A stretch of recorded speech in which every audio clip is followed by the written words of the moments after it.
Good morning, 7th class. But in the previous week, we have completed the reading task of our chapter. So today we will discuss about exercise of our chapter. This exercise you will write in your books. Okay, students. So firstly, MCQs. Firstly, we will discuss about MCQs. First one is, this water is fit for drinking. इनमें से कौन सा water जो होता है drinking के लिए fit होता है, जिसको हम ड्रिंक कर सकते हैं. तो जो वाटर हम ड्रिंक कर सकते हैं उसको हम क्या बोलते हैं? Potable water. The water that is fit for drinking, that is called potable water. Next one, sewage include. Sewage में क्या क्या शामिल होता है? सीवेज में गार्बेज भी होता है, ह्यूमन बींग्स भी होती है, ह्यूमन वेस्ट भी होता है, वाटर भी होता है. तो तीनों चीज़ें होती हैं. तो we will write all of these. Next one, this is not a constituent of biogas. Biogas का कौन सा इनमें से कॉन्स्टिट्यूएंट नहीं है, मतलब कि बायोगैस के अंदर इनमें से क्या चीज़ नहीं होती? तो बायोगैस के अंदर मीथेन भी होती है, कार्बन डाइऑक्साइड भी होती है, हाइड्रोजन भी होती है, लेकिन बायोगैस के अंदर नाइट्रोजन नहीं होती. The answer is nitrogen. Next one, sludge is this kind of fishes. Sludge क्या होता है? स्लज जो होता है सॉलिड टाइप की एक फिशिस होती है, ठीक है ना. तो sludge is the solid kind of fishes. Next one, suspended microbe settle at the bottom S. जो हमने जो प्रोसेस करी थी एरेटेड टैंक में, तो उसमें जो क्या होता है कि जो माइक्रोब्स होते हैं वो नीचे की तरफ बैठ जाती हैं, तो उनको हम क्या बोलते हैं? स्लज. एक्टिवेटेड स्लज, उसको हम क्या बोलेंगे? Sludge. Next one, this gas is used as disinfectants. इनमें से कौन सी गैस को हम डिसइंफेक्टेंट्स की तरह यूज़ कर सकते हैं? तो क्लोरीन और ओजोन, दोनों गैसेस को हम डिसइंफेक्शन की तरह यूज़ कर सकते हैं. तो both A and C. This is not a water borne disease. इनमें से कौन सी वाटर बोर्न डिसीज़ नहीं है? तो वो वाटर की वजह से डाइसेंट्री भी हो सकता है, हमको क्लोरा भी हो सकता है, टाइफाइड भी हो सकता है, लेकिन एड्स नहीं हो सकता. The answer is AIDS. After that fill in the blanks. Dirty water containing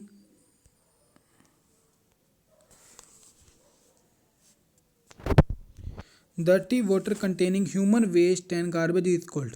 dirty water के अंदर क्या होता है? ह्यूमन वेस्ट और गार्बेज मिक्स होता है, जिसको हम क्या बोलते हैं? Contaminated water. जिस वाटर के अंदर ह्यूमन वेस्ट और गार्बेज मिक्स होता है उसे हम कॉन्टामिनेटेड वाटर बोलते हैं.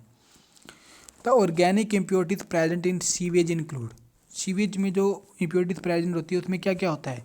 ह्यूमन वेस्ट होता है और एनिमल वेस्ट. ऑर्गेनिक इम्प्योरिटीज में क्या होता है? ह्यूमन वेस्ट और एनिमल वेस्ट, ये सब प्रेजेंट होते हैं. Biogas is a mixture of. Biogas किस चीज़ का मिक्सचर है? मीथेन का, हाइड्रोजन का, कार्बन डाइऑक्साइड का और हाइड्रोजन सल्फेट का. तो biogas is a mixture of methane, hydrogen, carbon dioxide और hydrogen sulphate. Use dash and dash should not be thrown in the drain. तो यूज ऑयल्स एंड फैट्स. जिस oils और fats को हमने यूज़ कर लिया उनको हमको ड्रेन में नहीं डालना चाहिए. Next one, true and false. Potable water is unfit for drinking. Potable water जो होता है वो ड्रिंकिंग के योग्य नहीं होता, मतलब कि उसको हम ड्रिंक नहीं कर सकते. फॉल्स है. पोटेबल वाटर को तो हम ड्रिंक कर सकते हैं, तो statement is false.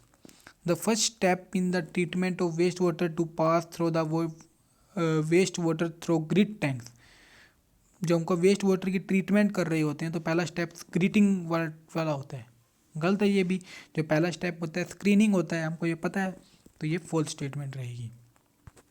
After that third one, biogas is obtained by the action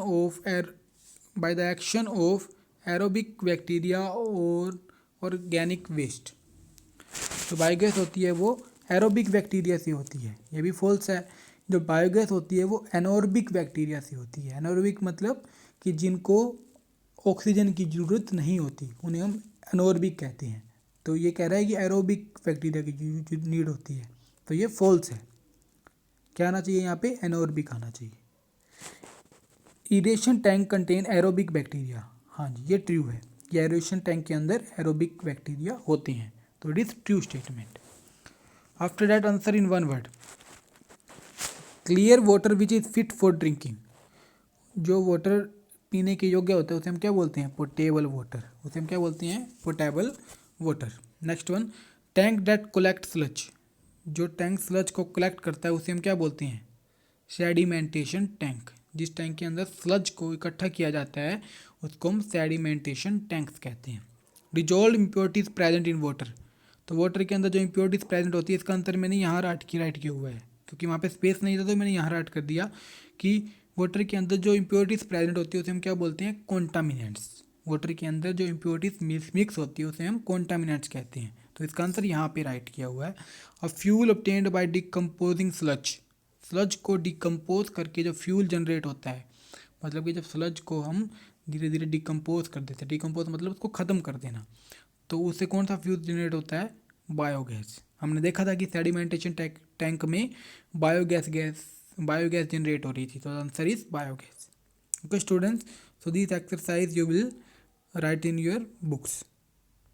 After that, definitions, this you will write in your notebooks. First one definition, sewage. Sewage क्या होता है, water has been used for cleaning, washing and bathing along with garbage and human waste. जो water को हम cleaning करने के लिए, washing करने के, बाथिंग करने के लिए यूज़ होते हैं और फिर ये गार्बेज और ह्यूमन वेस्ट में मिल जाता है तो उसे हम सीवेज कह देते हैं। तो water has been use for cleaning, washing and bathing, तो जो हम बाथिंग करके, वॉशिंग करके जो हमारा वाटर होता है वो कहाँ जाता है, सीवेज टैंक में इकट्ठा हो जाता है, तो उसे हम क्या बोलते हैं, पूरे को सीवेज। कॉन्टामिनेंट्स, कॉन्टामिनेंट्स क्या होते हैं, dissolved impurities present in water, water के अंदर वो इम्प्योरिटी जो मिक्स हो जाती है, डिजॉल्व हो जाती है वाटर के अंदर, उसे हम कॉन्टामिनेंट्स कहते हैं। After that, waste water treatment plants. Waste water treatment plant क्या होते हैं, the process of removing contaminants from waste water, किसी भी वेस्ट वाटर में से, जो वेस्ट वाटर क्या हुआ, जिस वाटर को हमने यूज़ कर लिया है तो उसमें से कॉन्टामिनेंट्स को बाहर निकालना। कॉन्टामिनेंट्स क्या होता है, इसके अंदर जो इम्प्योरिटीज मिक्स है, मतलब कहने का मतलब ये हुआ कि जो वाटर के अंदर जो इम्प्योरिटीज मिक्स है उसको बाहर निकालना वेस्ट वाटर ट्रीटमेंट कहलाता है। Okay students, so this you will write in your notebooks. After that, homework of science, learn definitions and difference of chapter 16. Chapter 16 के आपने डेफिनेशन और डिफरेंस लर्न करने हैं। ओके स्टूडेंट्स, और आपने चैप्टर 16 और 17 की एक्सरसाइज कर ली है तो आपने आप क्या करना है, डेफिनेशंस और डिफरेंस लर्न करने हैं। Okay students, so do this, thank you.